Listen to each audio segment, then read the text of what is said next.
Welcome back to War Thunder and welcome aboard the P-51 Mustang. Oh boy, that's gonna be a rant. Yes, but the exact opposite of what you expect. Now, I made numerous other vehicle reviews or videos on vehicles, especially aircraft, where it's more about the feeling of the aircraft and the matter where it is in. Now, the P-51 is an amazing aircraft in terms of how it looks, especially this one, the rank 3-1, with a battle rating of 3.7, with the four 20mm Hispano Mark II cannons, which have 500 rounds between them. But it's not just about the armament, although the armament has, at the end of the day, kind of the heaviest argument for it, okay? And in this battle, I have to say, it worked out up until to the very end. And you can see from the video length, this is quite a long video for an air battle. And you can already guess what's about to happen, isn't it? Yeah, we are here versus the Russians, and I'm just admiring this P-38. I might talk a little bit about certain P-38s in a bit, but let's focus about the history of the American tech tree.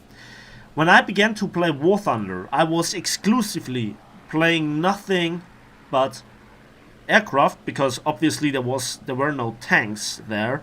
They just came around about a year later. And then I just played nothing but arcade. Well, first of all, I didn't think that I have the skill to play RB. Although, looking at the skill level of certain RB players, I should not have been worried at all. This is not meant as an insult, because I thought, well, I just want to master arcade before I want to go then into realistic. It took me so far that I practically ended up with having jets, not enjoying them in arcade, where they are completely imbalanced. And you know, there were times when the ME-262 stock had to face fully equipped MiG-15 buses. That was fun, yeah. But about the American tech tree, to come back to the actual topic, it was filled with aircraft that were very iconic. P-51s, Corsairs, P-40s, and so on. And they all had one thing in common: they had no cannons, they had machine guns. And even though arcade flight models are a bit more forgiving and have much less instructor interferences, I will come back to this in a moment as well, specifically for the P-51, well, they kind of struggled. You couldn't take on head-ons, you couldn't snipe, and, you know, the amount of ammunition that you had was not that important in arcade, because in the majority of cases you could disengage, rearm in air, and just join the fight again. Which was something very nice for planes such as the Yak-9T, which ended up at the end of the day with like 25 kills per match without dying, because balance. Now, there were some big discrepancies between the quality of flight models, the forgivingness, and the actual realism, okay? And everybody that played War Thunder like 3 to 4 years ago, do you remember those times when the A-20G was diving with over 800? Do you remember those times? Or what about the Russian biplanes? Oh, that was so balanced, you actually could hunt down jets. But hey, it was all fair. Since then, many things have changed, and the American tech tree got numerous premiums and also a lot of tech tree planes with cannons. And cannons just do the job. Now, I just climbed, but there was nothing to see in the cloud cover, and I just had to go in and just trying to deal with the enemy. Now here I have one chance to engage with the LA5 here, and now I disengage. I cannot going to a turn fight with that thing. I know my limitations, but here comes the beautifulness of this plane. It has the combination of a nice flight model with much less instructor interference than the other P-51s. It can dive as fast, I guess, but you know, at least you can dive very fast. You have a decent acceleration, good climb rate, good maneuverability. It's not a dedicated turn fighter, but when you do your boom and zoom run, you don't lose those precious seconds in a turn to turn around and do the boom and zoom run again, which is so nice. And you have again the armament that just silences the enemy. Already 3 kills. Now I look around, I saved so many teammates. Class in mass is something that the Americans have in common with certain Germans. There was the event last weekend where it was Germans versus Spitfires, or yeah, Bf-109s, the G and the Ks, versus Griffin Spitfires. The Griffin Spitfires were always in a disadvantage. They had to engage V1 rockets at low altitude, had to waste ammunition, and then they also had to deal with Germans that were just all climbing in tight formation and were just swarming the enemy. And while a Spitfire is completely overpowered in a 1 versus 1 situation, the teams kind of balance it out. But that was a event, okay? That was an event, and it does not really show you the true capabilities of each and individual aircraft. So here I try to help my squad member, my random squad member that has an LA-5F on his tail. I sprayed a little bit white here, but eventually I put him down for my 4th kill. One problem that I have with these Hispanos is in this battle they work just awesome. They just work. And look at this, look at this.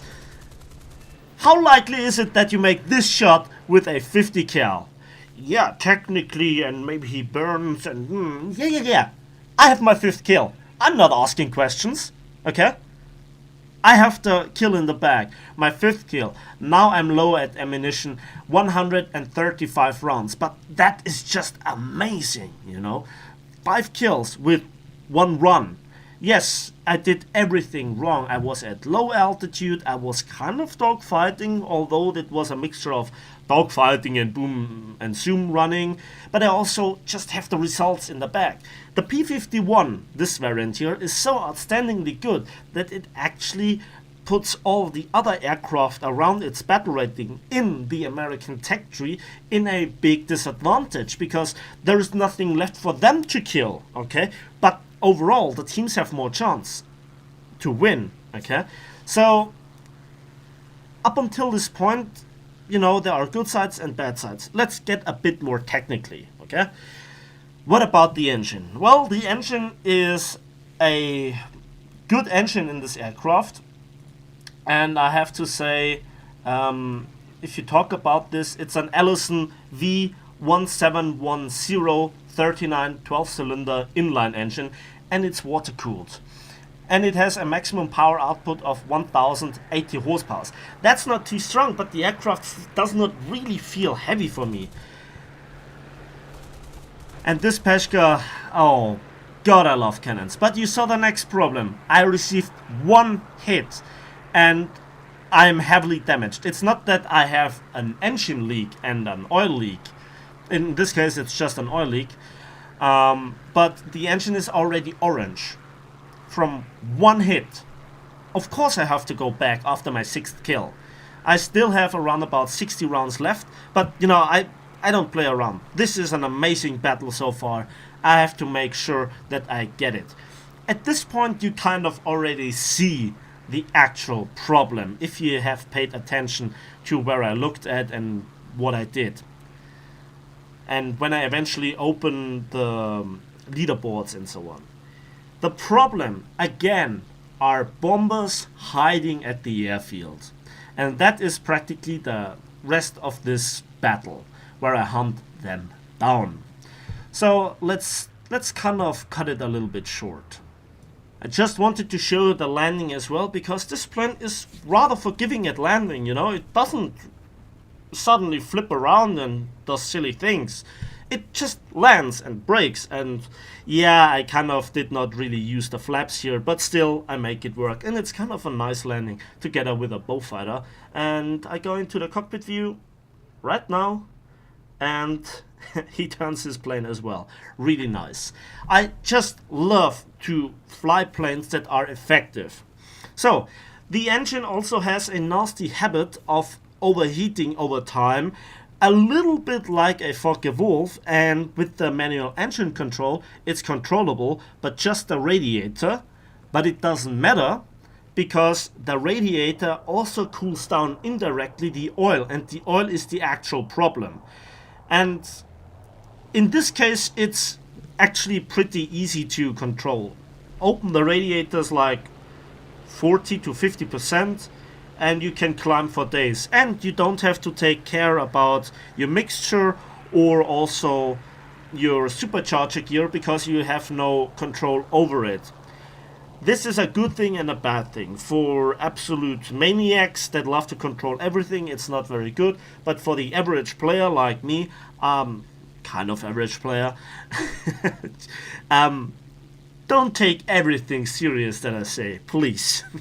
You have a much easier life. But back to the topic. It's just easy to control. It is an issue, but you can make it work. Okay, you still can work around it. And that is something that I'm absolutely okay with it. Overall, there are so many planes in the game that have problems that you have to kind of learn manual engine control. There are numerous guides out there by players that explain it much better than I do. They go much deeper into the detail, so look it up there. I'm more of a direct user. The next thing that I love about this plane is that you just get results. The combination of flight model and weaponry and overall handling, together with the lack of instructor interference, makes this plane just nice to fly. It's not the best plane out there, but I get the results. And it has also no real lockup. It has also this kind of turning capability. Yes, I spotted this P-8. I'm aware of it, and there is a reason why I fly the way that I fly.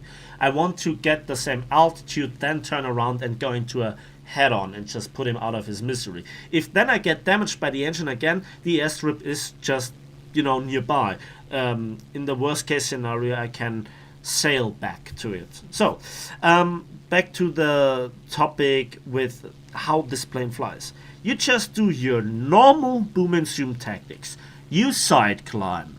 You observe the enemy and the rest of your team. You try to attract numerous players towards you and cheer them up in chat, because American team needs that. Then you need to manage the game. You need to take out the most dangerous enemy opponents, and that kept the rest of my team alive. Imagine if I did not make those kills, okay? It looked a little bit like kill stealing, but at the end of the day, I just did what every German pilot as well does. Nice kill here for my 7th kill on the P-8. I just observed, let others go in and just pick enemies off their tail, because then a Spitfire cannot really turn harder on the tail of a Bf-109 or a Focke-Wulf than I can, and he just can set up this one and bait them directly or indirectly, doesn't matter. Teamwork is the key. The massive difference here is that this P-51 also has the kind of silencing power, okay? With the first burst you do so much damage that the enemy is at least heavily crippled. That is so important. And with 50 cals, when they work and you get the kills and you have one of those battles to show it off, it looks good on YouTube, but it's not very reliable, in each and every battle. Again, in theory, I like 50 cals. You have a lot of them, you have a good rate of fire, good shell density, a lot of ammunition, the trajectory is fine. The problem is, when you're chasing somebody and he's far away, even if you connect the shots, the damaging effect falls off drastically after 400 meters. It's just like that.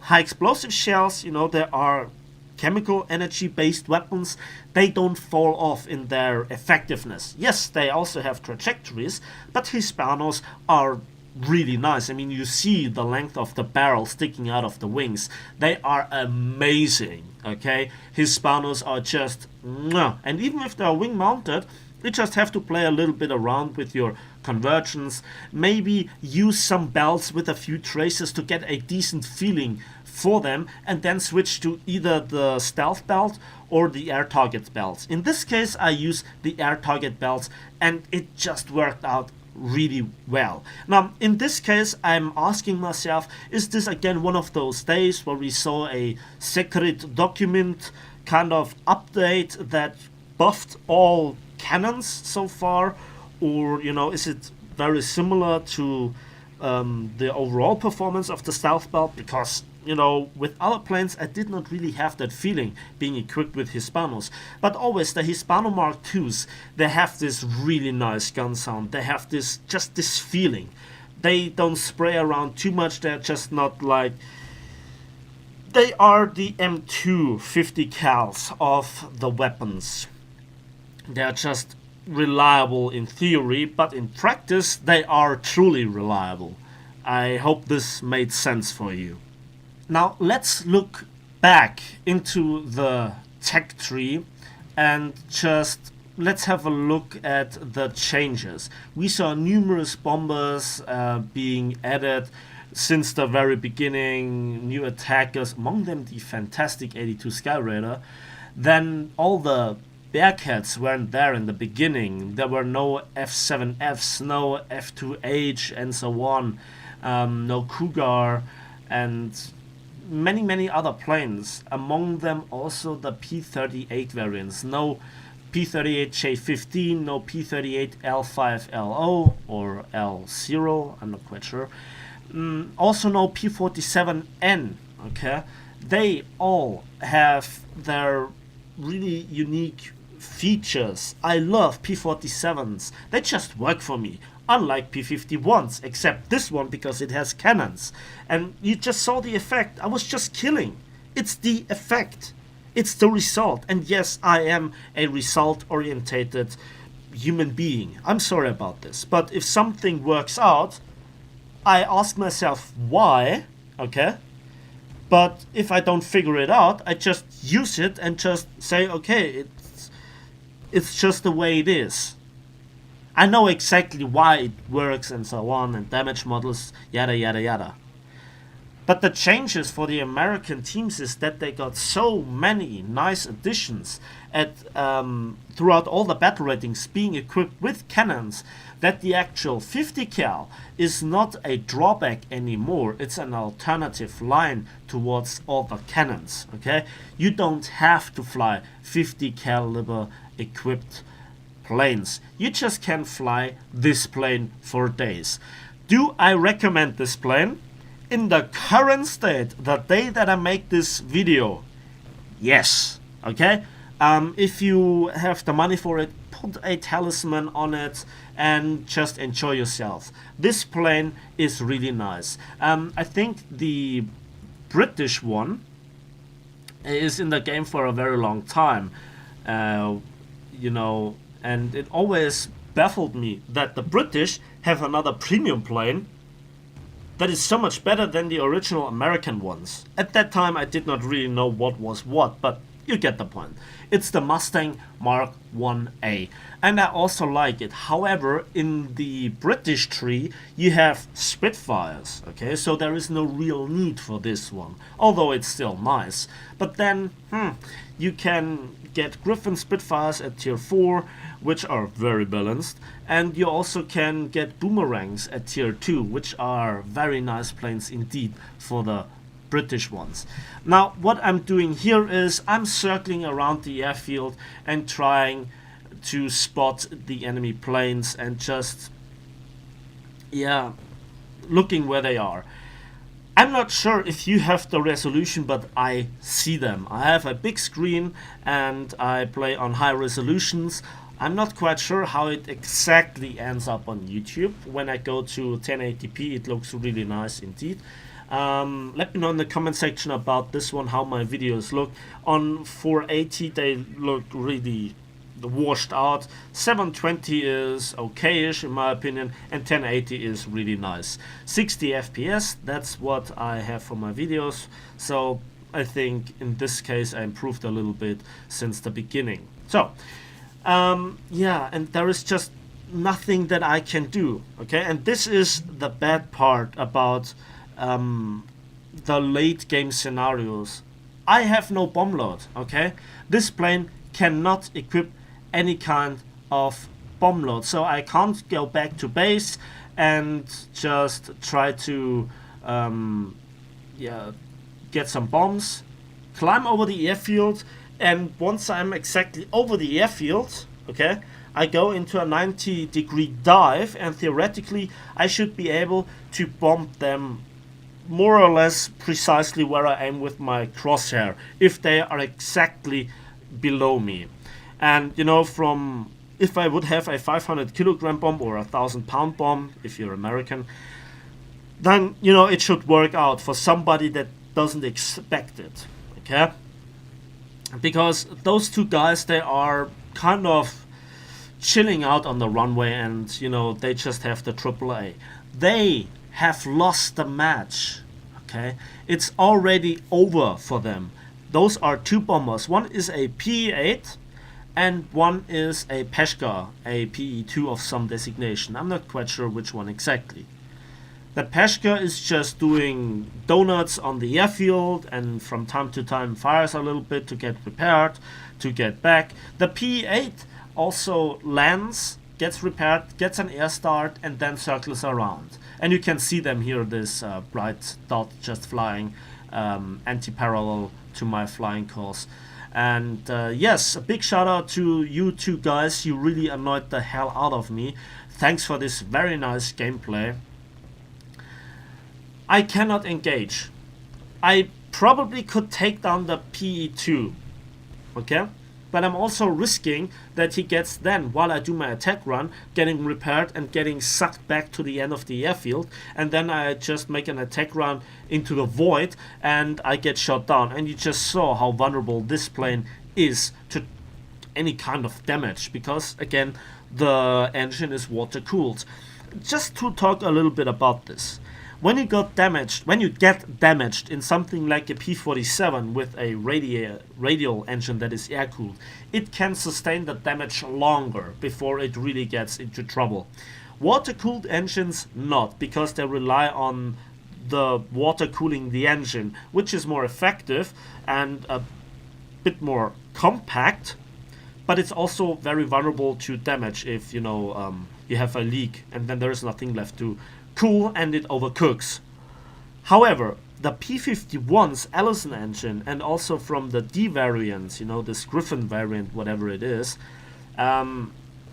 they die exceptionally fast. In my opinion, even the 109s can take the damage a bit longer or a bit more. I'm not quite sure, maybe it's the difference between the weapons you get shot at, but they die really, really quickly, which is highly annoying. Now, at this point I was already really annoyed. None of my team members actually attacked the vehicles, and now I'm having enough. I know it's a stupid idea. AAA is already shooting at me and I want to get this PE-8. I make some evasive maneuvers and then I receive the first hit. Oil leak, water leak, and my hits don't put him down. I want to zoom through. My plane is in a very bad shape already. I can feel it on the heaviness of the control. I try to wobble around and the AAA is just hammering me relentless. I understand that we need a cover for the airfield, but please not in this ridiculous state that it is. After 7 kills, I had no chance of winning the game by myself. Yes, I could ground strike and all that, but you know, it's annoying. This has to be fixed. Now at the end of the day, we won the battle, and those are the results. Nearly 108,000 Silver Lions and 5,410 research points for my 7 kills. and I think that's a really great result. Now you can imagine if you have just even half that result and you put a talisman on it, you can grind through the lower tiers very, very nicely. And I think the talisman just costs under 1,000 golden eagles, 980 golden eagles to be precise. This is a nice plane. It has cannons, it has a nice flight model. You have to learn how to actually use it, but it is a great teacher, because if you do it right, you get the results, and that is always a nice thing about every aircraft. Now, I think that's it for me today. Let me know in the comment section what you think about this battle. Let me know what you think about this Airfield AAA cover issue that is still in the game and really ruins so many battles for me, and is just an unfair advantage for those who have already lost. Yeah, and I think that's it for me today. So thanks for watching, thanks for listening. I hope you enjoyed the video. If so, please give it a like, subscribe if you want to see more, and we will see each other in the skies of War Thunder.